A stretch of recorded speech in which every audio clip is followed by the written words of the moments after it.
So up until this point, again, remember that promise to the overcomer was after the close of the book. And then weirdly, it's weird if you just think it's random that the first three churches had the promise to the overcomer after the close of the letter. And then these last four have it within the letter. That's just a strange thing. God doesn't make typos. He doesn't accidentally write this in the wrong place, okay? This was done for a reason. You may not agree with the reason I'm saying that has to do with these four churches spiritually and historically still existing in the world today until the return of Christ. You may not agree with that, but you have to agree there's something significant to the order that he placed it. So as we mentioned, those first three churches, they met premature ends, either by having Jesus fight against them, having him remove their candlestick, or from them dying off. The rest of these churches pay attention to when Jesus says he comes back. He says, hold on to what you have till I get back. He says, I will come and spare you. I will, from the temptation, the hour of temptation is going to come on the whole world. I'm going to spew you out of my mouth. Things change. So these are not going to meet premature ends. I believe these churches will all see the rapture, and those that aren't overcomers, if they survive till the second coming, we'll see them, we'll make it to the second coming where they go through this tribulation. Okay. And you'll just pay attention again, that promise to the overcomer right at the end. So that first church that we talked about, the church of Ephesus from the beginning, that held a very historical similarity to the church of the apostles. That early church, when Jesus had planted, he planted these apostles, they spread across the nation, right? And the second church of Smyrna, it represented the time when John, the person who's writing this, who calls himself a partner in the tribulation, he was living under those evil Roman emperors who were persecuting the church. So the church of Smyrna represented the persecuted church throughout history. And then, as we talked about last time, under Constantine and under his third successor, Theodosius, the Christian church grew massively, grew exceptionally large, probably larger than it ever should have, because it was favorable to simply call yourself a Christian. But then we're going to see something very different in this church. Not only is it allowed to grow under a world empire, it becomes the world empire. This is a new thing that's going to happen where the new world power doesn't grant Christianity its ability to exist. Christianity, or this church that represents this period of Christian time, is going to actually be the world power. All right. So you're going to see references, I believe, to the medieval church, okay, to the Catholic Church. And of course, out of it, we see a lot of the different branches, first the Orthodox, then later the Protestant Reformation.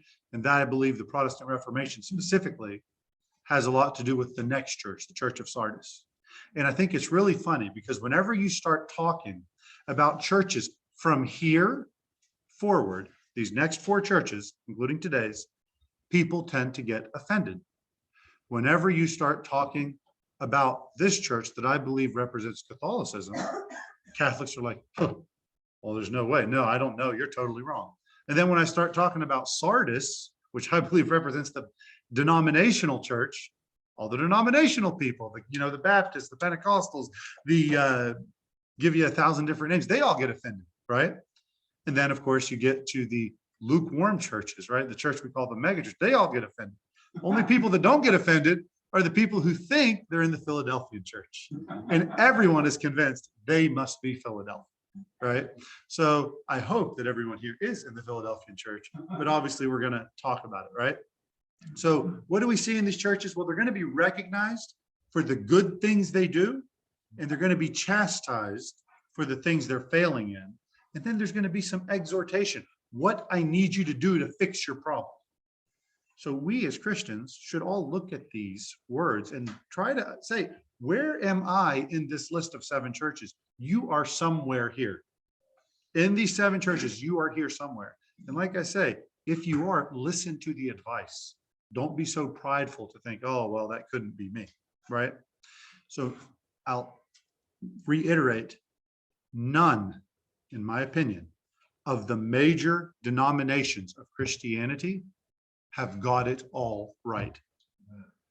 That's my understanding of these letters, where not just the letters of Jesus, the letters of Paul.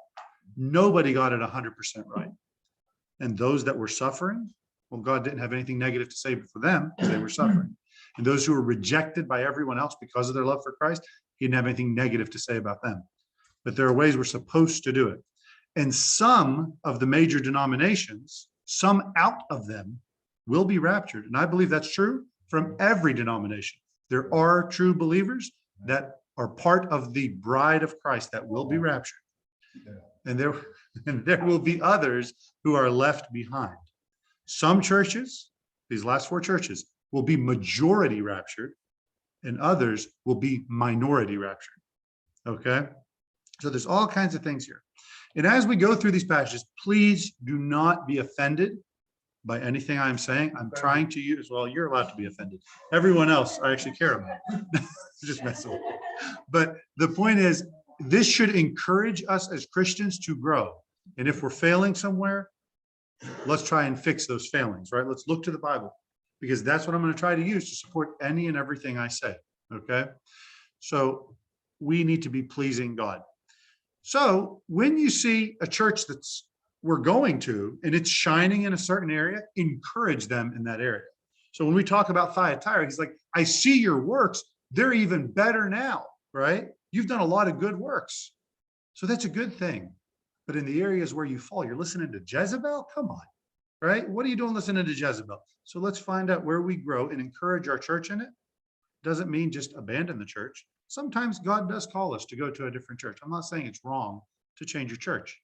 But if you see something where you can help your church grow, if you find your church represented in some mistakes, it is for us to go and to bring it up and to try and get our church back on track, to prayerfully and lovingly direct people as they need to be directed. Okay? So we'll leave that there. And again, remember, when we talk about the overcomers, they are going to be those who are true believers. And pay attention as we go through all the promises to the overcomers. There is one group in heaven that makes claim to every promise the overcomers make. Everything that's promised to the overcomers, there's one group that claims to have all these promises. Okay? So I think that gives you a clue as to who the overcomers are when we look into heaven and who's there. Okay? All right, so let's read, just to start out, kind of an overview of the church of Thyatira. So this is Revelation chapter 2. We'll start with verse 18 down through 29. It says, unto the angel of the church in Thyatira write, these things saith the Son of God, whom hath his eyes like unto a flame of fire, and his feet are like fine brass. I know thy works, and charity, and service, and faith, and thy patience, and thy works, and the last to be more than the first. Notwithstanding, I have a few things against thee, because thou sufferest that woman Jezebel, which calleth herself a prophetess, to teach and to seduce my servants to commit fornication and to eat things sacrificed unto idols. And I gave her space to repent of her fornication, and she repented not. Behold, I will cast her into a bed, and them that commit adultery with her into great tribulation, except they repent of their deeds. And I will kill her children with death, and all the churches shall know that I am he that searcheth the reins and hearts, and I will give unto every one of you according to your works. But unto you I say, and unto the rest in Thyatira, as many as have not this doctrine, and which have not known the depths of Satan, as they speak, I will put upon you none other burden, but that which you already hold, which you have already, hold fast till I come. And he that overcometh and keepeth my works unto the end, to him will I give power over the nations, and he shall rule them with a rod of iron. As the vessels of a potter shall they be broken to shivers, even as I received of my Father, and I will give him the morning star. He that hath an ear, let him hear what the Spirit saith unto the churches. So this is the church of Thyatira. This is a letter to the angel of the church of Thyatira. The city of Thyatira used to be a very important city, okay? It was originally a small Greek city, and it was called Pelopia, and then later Semiramis was called Semiramis. But according to one historian, it was actually named by King Seleucus the First because his daughter's name was Thyatira. Okay, so it was named after a princess, essentially. Alexander the Great later conquered this city, and he passed it down to one of his generals after he died, and the Greek Empire split into 4 kingdoms. All right. They kept fighting over this area, and ultimately it was conquered and became a fortress and became part of Syria. So it's all over in Asia Minor, but became a fortress as part of Syria. And one of its main purposes was that it was in the path or the road that led out of Pergamus and into Sardis. Okay. So there was literally a progression from Pergamus to Thyatira to Sardis. It is interesting whenever we look at the historical view of the church, that growth under Constantine, right, led to Christianity becoming very powerful, then ultimately becoming the world power, and then ultimately through the Reformation, becoming the denominations that we see all throughout the world today. So, Got a question. yes, sir. You ever heard that Thyatira means continual sacrifice also? So, So expound on that. well, continual sacrifice, which, you know, we can talk a little bit about the Catholic Church's view on the Eucharist and the Mass and what exactly they represent. And we are going to talk about that when we get to the chapter. But there's also another thing where it talks about city, hill graveyard is the other translation of the term. So we're going to talk a lot more about that here in a couple sessions. So I'm going to hold off for right now, but we are going to talk about that.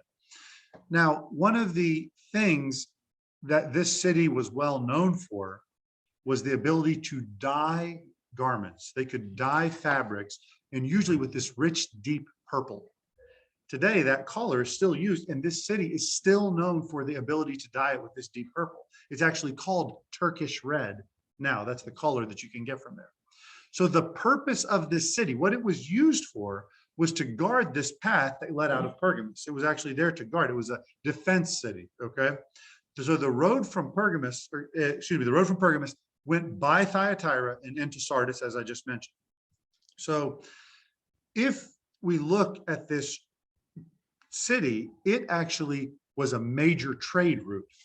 It was filled with riches. All money flowed through this city as you would travel between these other major cities.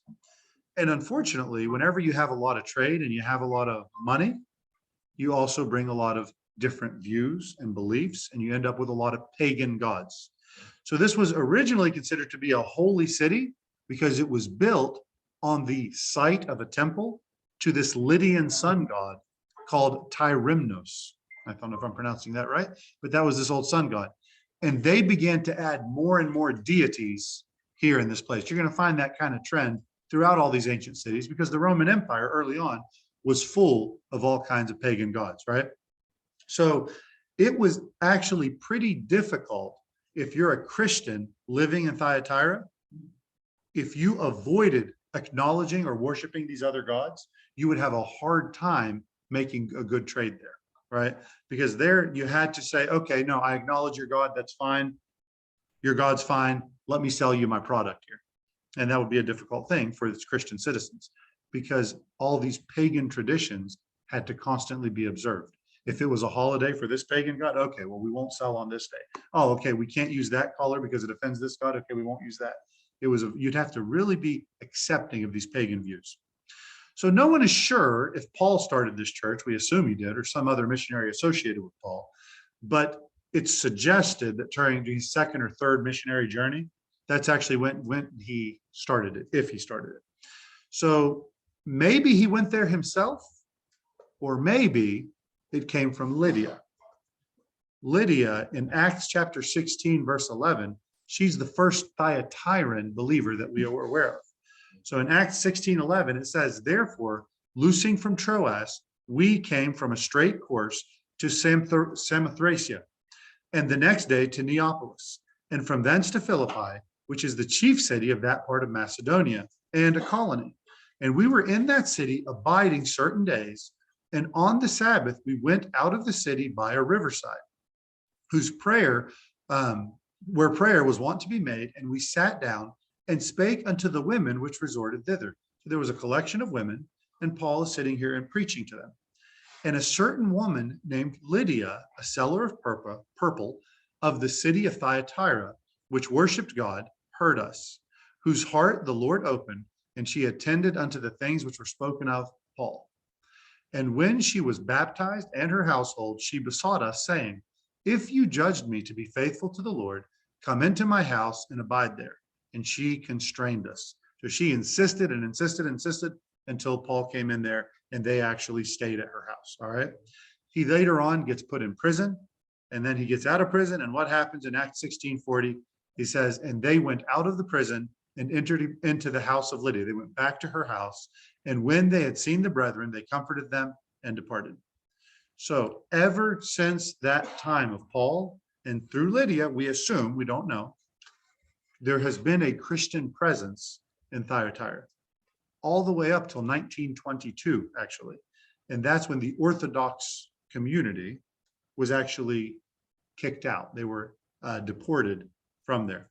And there's still the people from Thyatira, can't remember what country they're living in now, but they are still practicing and they still consider themselves Thyatiran Christians.